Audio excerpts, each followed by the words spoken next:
Mitchell, just before we started this program, I overheard you saying has been a shocking day. Who would have imagined a political assassination? And yet this did happen despite security presence. How was that possible? You know, I have no words either. It is so shocking. Japan has a high safety record, but it has happened. Now, a prime minister would be accompanied by security guards usually, but Mr. Abe was no longer prime minister. He was accompanied by just one secret police. Now, perhaps, in daily life, one secret police would be good enough in a safe country like Japan, but he's surrounded by crowds during election campaigns, like the one he was attending in Nara this morning. There were, of course, the local police of Nara and security guards, but perhaps not as many as the number that would be around Prime Minister Fumio Kishida, for instance, and other cabinet ministers.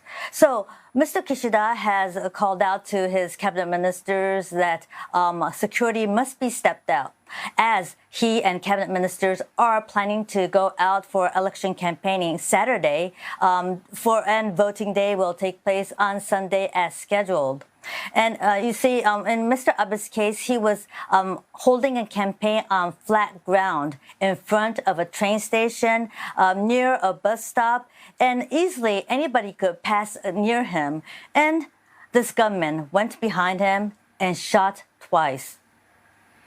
We're hearing that this gunman was able to plan this at fairly short notice because Mr. Abe's attendance in Nara was only confirmed late last night.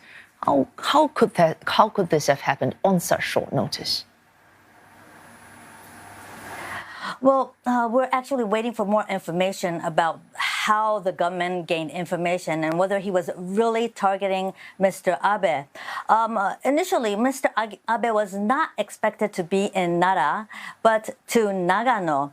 Mr. Abe has been traveling to more than a dozen prefectures for the upper house election campaign, and he won't necessarily visit all prefectures. There are 47 prefectures in Japan. So was Mr. Abe the real target, or were there other motives? This is something the police investigators have to dig deeper into. So far, the suspect is saying that he was unhappy with Mr. Abe. He wanted to kill him, but it was not part of his political motive.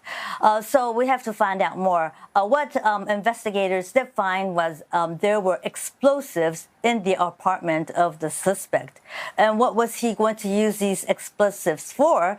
This is something investigators have to find out too.